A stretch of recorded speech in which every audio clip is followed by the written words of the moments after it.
మా చిన్నాన్న గారిని, మా బాబాయిని, వివేకం చిన్నాన్నను ఎవరు చంపారో, ఎవరు చంపించారో ఆయనకు, ఆ దేవుడికి, ఈ జిల్లా ప్రజలందరికీ కూడా తెలుసు. కానీ బురద జల్లేందుకు ఇద్దరు చెల్లెమ్మలను ఎవరు పంపించారో, వారు వెనకాల ఎవరు ఉన్నారో మాత్రం మీ అందరికీ కూడా రోజు కనిపిస్తూనే ఉంది. ఇంకా ఆశ్చర్యం ఏమిటో తెలుసా? ఇంకా ఆశ్చర్యం ఏమిటి అని అంటే, వివేకం చిన్నాన్నను అతి దారుణంగా చంపి అవును నేనే చంపాను అని అతి హేయంగా బహిరంగంగా చెప్పుకుంటూ తిరుగుతా ఉన్న హంతకుడు, ఆ హంతకుడికి మద్దతిస్తా ఉన్నది ఎవరో కూడా మీరంతా కూడా రోజు చూస్తా ఉన్నారు. ఆ చంపినోడు ఉండాల్సింది జైల్లో, కానీ ఆ చంపినోడికి మద్దతిస్తూ నేరుగా నెత్తిన పెట్టుకొని మరీ మద్దతిస్తా ఉన్నది ఈ చంద్రబాబుకు సంబంధించిన ఎల్లో మీడియా, ఈ చంద్రబాబు మనుషులు. వీరి మద్దతు కోసం రాజకీయ స్వార్థంతో తప్పించిపోతా ఉన్న ఒకరిద్దరు నా వాళ్ళు.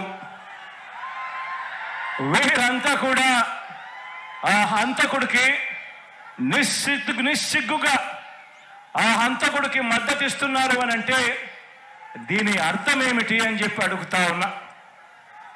చిన్నాన్నను అన్యాయంగా ఎమ్మెల్సీ ఎన్నికల్లో ఓడించిన వారితో ఈరోజు చట్టాపట్టాలు వేసుకొని తిరుగుతున్నారు అని అంటే దాని అర్థం ఏమిటి అని అడుగుతా ఉన్నా.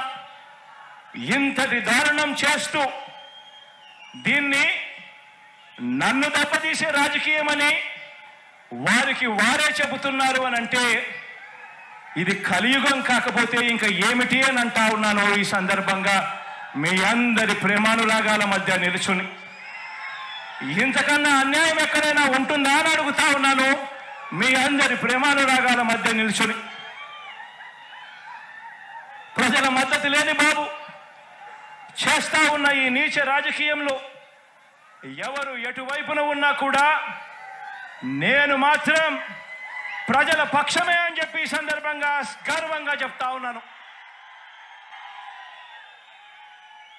ఆ దేవుడు, ఆ ప్రజలు వీరిద్దరినే నమ్ముకున్న ధర్మాన్ని, న్యాయం వీటి రెండింటినీ నేను నమ్ముకున్నాను. ఈ రోజున నన్ను, మనందరి ప్రభుత్వాన్ని టార్గెట్ చేస్తా ఉన్న వారికి, ప్రజలకు మంచి చేసిన చరిత్ర ఎక్కడా కూడా లేదు. మనకు వంచిన చరిత్ర ఎక్కడా కూడా కనిపించదు. మనలో తేడా గమనించమని అడుగుతా ఉన్నా. వారికి మేనిఫెస్టో అంటే ఎన్నికలప్పుడు చెత్తబుట్టలో పడేసే డాక్యుమెంట్. ఎన్నికలు అయిపోయిన తర్వాత మేనిఫెస్టో ఇచ్చి కనీసం 10% వాగ్దానాన్ని కూడా నిలబెట్టుకున్న చరిత్ర వారికి లేదు.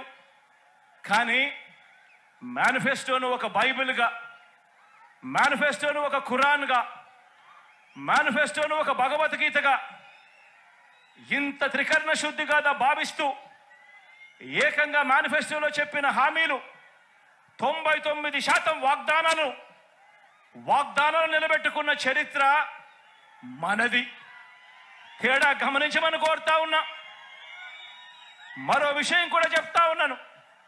ఈ మధ్యకాలంలోనే ఈ విషయం కూడా ఈ మధ్యకాలంలో పేపర్లలో వచ్చింది కాబట్టి టీవీలలో ఎక్కువగా ప్రత్యర్థులు వాళ్ళ ఎల్లో మీడియాలో ఎక్కువగా చూపిస్తా ఉన్నారు కాబట్టి చెప్తా ఉన్నా. ఎక్కడో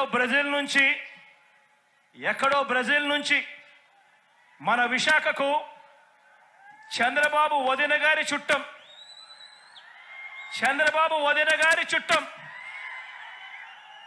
తన కంపెనీకి డ్రై ఈస్ట్ పేరుతో డ్రగ్స్ అంటే మాదక ద్రవ్యాలను దిగుమతి చేస్తూ ఉంటే ఈ మధ్యకాలంలోనే సిబిఐ వాళ్ళు రేడ్ చేశారు.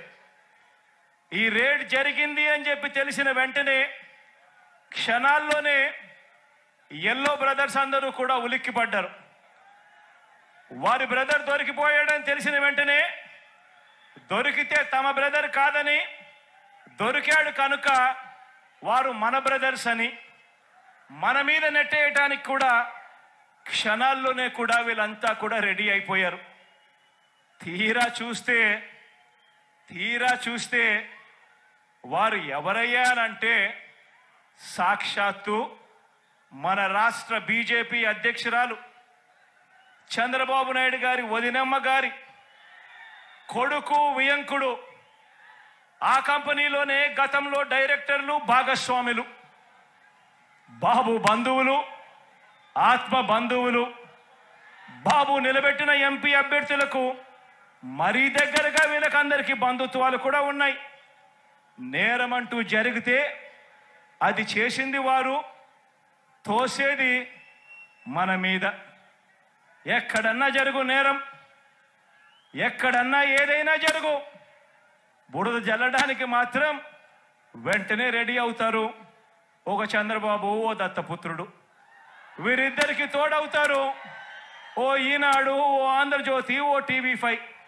వీళ్ళంతా కూడా ఓ ఎల్లో బ్యాచ్ తయారైపోయి నేరం అంటూ జరిగితే అది చేసింది వారు, తోసేది మాత్రం మన మీద. ఇదే చంద్రబాబు ఆయన మనుషులు గత 45 సంవత్సరాలుగా ఈ గడ్డ మీద నడుపుతున్న క్షుద్ర రాజకీయాలు కూడా ఈ 45 సంవత్సరాలుగా చూస్తానే ఉన్నాం. దొరకని వారంతా టీడీపీ వాళ్ళు, దొరికితే మాత్రం వాళ్ళు వెంటనే వైఎస్ఆర్సీపీ వాళ్ళు అవుతారు. బతికి ఉంటే వివేకానంద రెడ్డి గారు శత్రువు, ఆయన్ను వీరే చంపేసిన తర్వాత మాత్రం చేసేది శవరాజకీయాలు, కుట్రలు. బతికున్న ఎన్టీఆర్ను వీరే చంపేస్తారు వెన్నుపోటు పొడిచి, చనిపోయాక వీళ్ళే ఎన్టీఆర్ శవాన్ని లాక్కుని విగ్రహాలు ఊరూరా పెట్టి దండలు వేసి దండం పెడుతున్నారు. ఒకసారి గమనించండి వీరికున్న వాల్యూ సిస్టమ్స్ అనేటివి ఎంత దయనీయంగా ఉన్నాయి అని, వీరికున్న నైతిక విలువలు ఎంత దయనీయంగా ఉన్నాయని ఒక్కసారి ఆలోచన చేయమని అడుగుతా ఉన్నా. నిజంగా ఇలాంటి వారిని చూసినప్పుడు, ఇలాంటి రాజకీయాలు చూసినప్పుడు చీ అనిపించడం లేదా అని చెప్పి నేను అడుగుతా ఉన్నా.